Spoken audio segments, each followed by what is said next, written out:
think I need to go over that way a little bit. I need to blind the oncoming traffic a little bit more, I believe.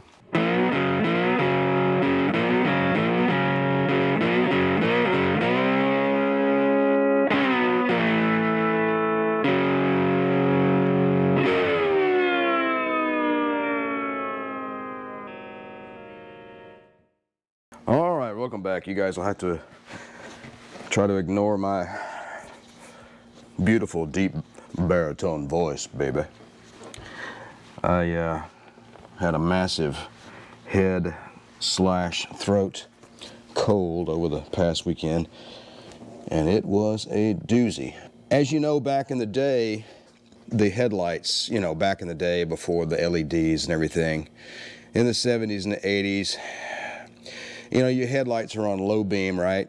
You're riding down the road, and they're basically pointed at the ditch. That's the way that, in the United States, I'm sure there was a federal mandate, low beam headlights had to be pointed down and over to the right, so you wouldn't point them in the eyes of the oncoming traffic, clearly. But for a car like this, that no longer matters, because modern LED headlights have negated any of the effects that the headlights from this car might have on any other drivers, because they are probably 2 to 3 times brighter than the lights on this car. No, I'm not going to convert the headlights on this car to LED, because I don't like LED headlights.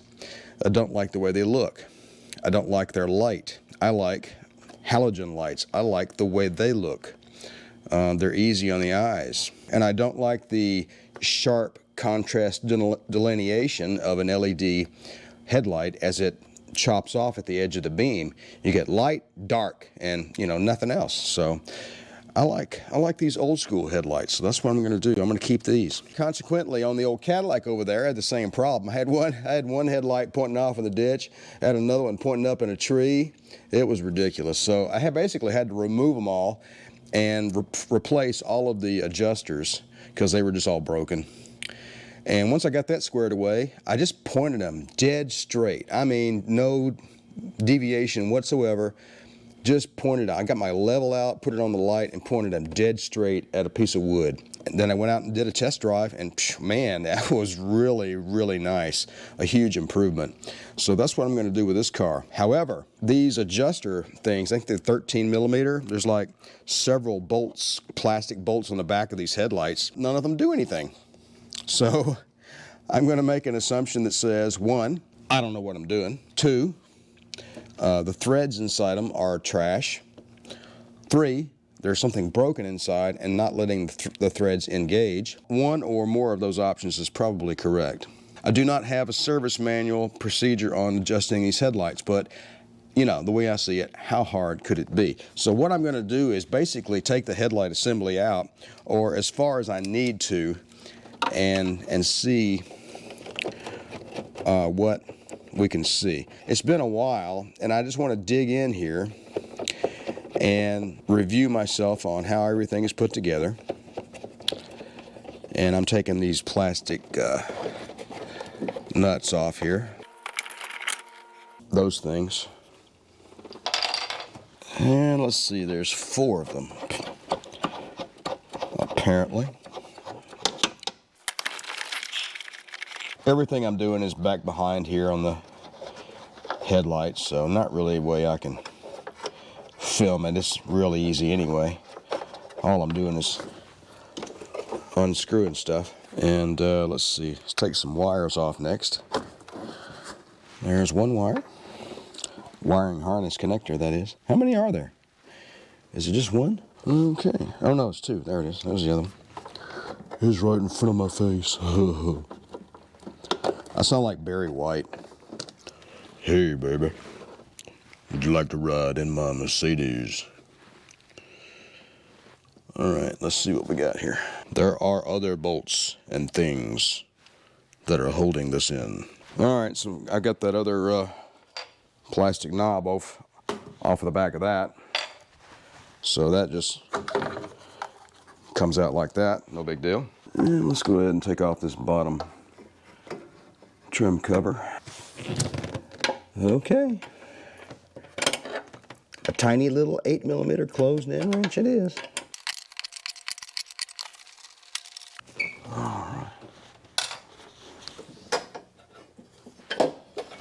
Okay, you want to be delicate. Want to be delicate with that. That's a nice, pretty piece of trim work. We don't want to damage that. We'll set that set that aside.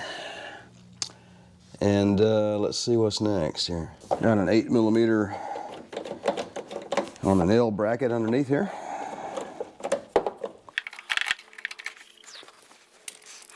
All right, we're getting there. And we got a couple of 8mm bolts here. This should be the last two,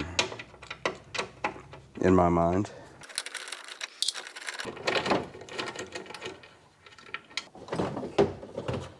All right, look at that. That's pretty cool. All right, let's get this over to the bench and take a look at it. Let's see. Can't be. Oh, there we go. Ha! It's not hard at all. All right, let's see now. Oh, cool. All right. That was easy. It took me 10 minutes to figure out how to do that off camera, though. That's the funny part. I installed this, let's see, these halogen headlights a couple of years ago, and they make good light. I like them. They're just basic halogen headlights, but they're pointed the wrong way, and we want to change that. I'm assuming that these black 13mm plastic bolt looking things are used to make adjustments. Alright, so the side to side adjustment is this top one here, this short stubby one, and you can see where it grabs onto this little shaft connected to the back of the light. So if you you can see this side and this side, they'll move like this when I try to adjust it, just to show you what it looks like. So we're going to make this side go out that way. So I'm going to move the light towards the middle of the road, in other words, into the oncoming traffic's face.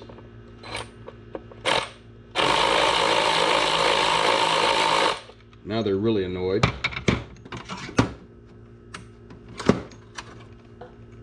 Let's move it back. Alright, so that works. So the side to side on the driver's side works. The side to side on the passenger side worked like barely. It would just kind of move. I don't know, I'll have to dig in there and see what's going on with it. Let's check these other adjustments. I want to do up and down next. Because when I tried this on the passenger side, literally nothing would work. Alright, they even have an adjustment on this car for the amber lights, which is kind of crazy, but oh well. And here it is right here. There's another short stubby one, and this is the vertical adjustment. So I'm going to do that now so you can have a look at that. So the bottom of the amber light is going out, moving the light, the light beam higher into the air. So let's move it back about where it was. All right, as luck would have it, it turns out there is absolutely nothing wrong with the driver's side headlight assembly adjustment mechanisms. So let's go through them, shall we? Now, to raise and lower the beam of the driver's headlight, this is lower and that is higher. You have this adjustment here. That is a long threaded shaft here. It fits into the end of this white arm that you see here, and this arm comes down and it pivots. There's a pivot point down here as well, and it actuates on the bottom of the headlight down here. So it's quite an elaborate way to manipulate the up and down beam portion. Let's go ahead and I'll show you how that works. All right, I'm moving the beam up, so you should see these threads poke out. This white shaft move inward that way, and the bottom of the light will move out. and we're actually tightening the adjuster in the back. All right, you could probably see the headlight poke out at the bottom, and move it back. There we go. That's working perfectly. All right, there's one more adjustment. There's actually a side-to-side adjustment for the amber light as well, and it's back here. So, and I'm taking this side and moving it out that way. And I never would have thought in a million years. I should have known Mercedes would make an adjustment for the parking lights. All right, we've moved it back. So, all right, good news. There is nothing wrong with the adjustment mechanism of our Mercedes W126. So what I'm going to do is go ahead and reinstall this, and we'll save the adjustments for the end of the video. And right now, what I'm going to do is go ahead and remove the passenger side headlight assembly. Why I didn't remove that one, I really don't know, but I just decided to pick on the driver's side first for this video. So anyway, let me go ahead and get this back in the car, and we'll see what's going on with the passenger side. Okay, it appears I was in error. This is the passenger side, and it is perfectly functional as well as far as the adjustment mechanisms go. I don't know what was going on. It was in the car a few minutes ago, and I hit the adjustment mechanism for the headlight, and I could not make this headlight beam go up and down. But when I hit it a moment ago, it seems to be working just fine now. I'm making it go up. The bottom of the bulb is coming out.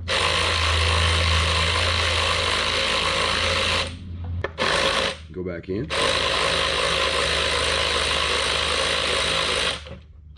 So it's pointed at the ground again now, like it was. All right, I'm crazy, but I don't know, for whatever reason that was not working.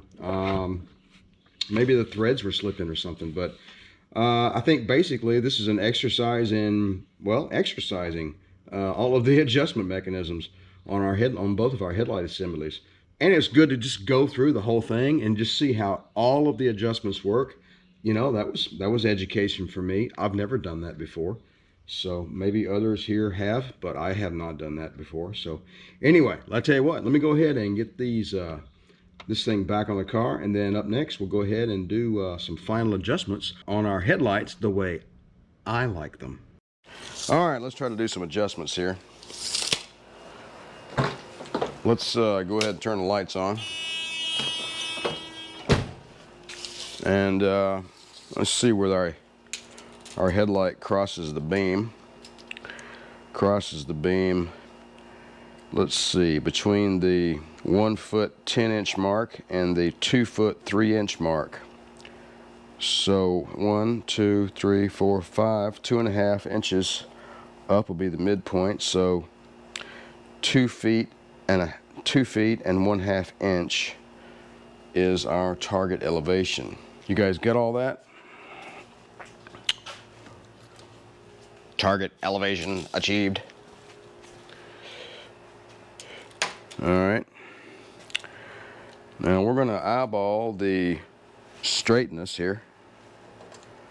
Let's see. Let's not eyeball the straight. Let's see. Yeah, let's eyeball it. Eyeball's good. Let's do that. What did we say? We said 2 feet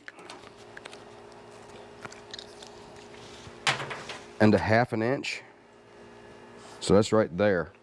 Yeah, we're way down. Of course, the beam is off because, you know, we were messing with it earlier. Of course, the beam is down anyway, so the amount of adjustment here this close to the light is not going to reflect too heavily on it, I don't think.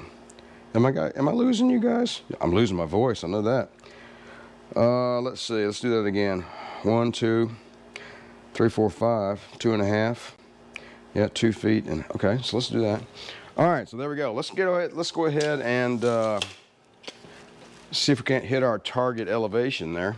So the center of our beam is about right there. Looks like we're about 5 or 6 inches down. Let's see now, which one of these things was it again? All right, we're moving up.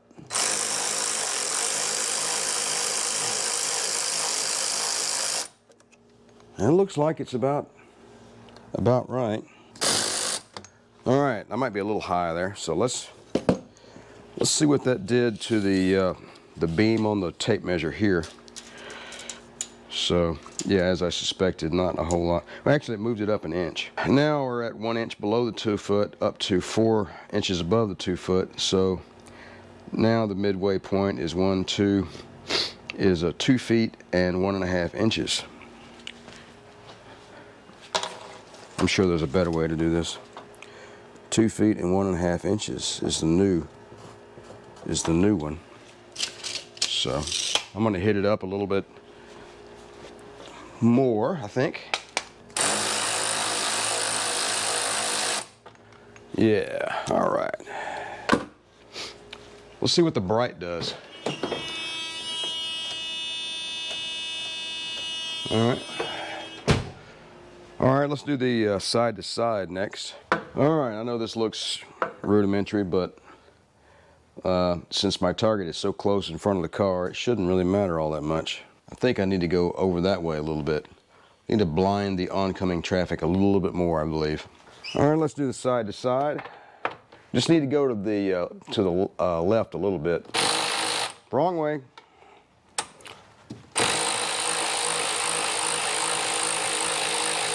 All right, I'm just looking at that little dot in the, I believe that's pretty good. I know this looks extremely ridiculous and rudimentary, but it's just really not that important. I mean, it is important, but you just don't have to get over the top with this, because all of the modern headlights are going to be 2 or 3 times, at least 2 or 3 times brighter than your classic Mercedes headlights are going to be anyway, if you're running conventional halogen headlights.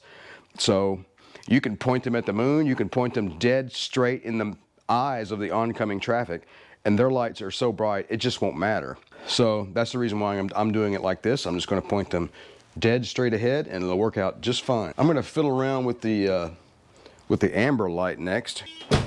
Okay, got the amber lights on. They're kind of in a line, actually. At least let's do our up and down again.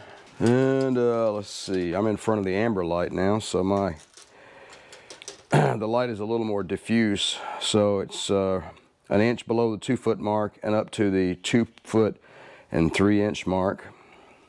So that'll be our target elevation. So this will be our line right here. I think I need to move it up a little bit. Let's see, which one was it? Well, let's try this one first.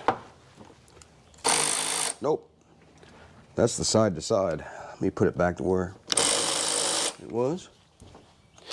Let's see, let's go down here to the other one. All right. Oops, that's going down. Try again.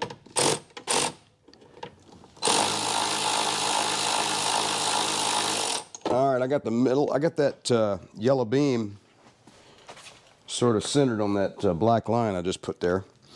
And as far as the, pointing it, I don't really think that there's a whole lot of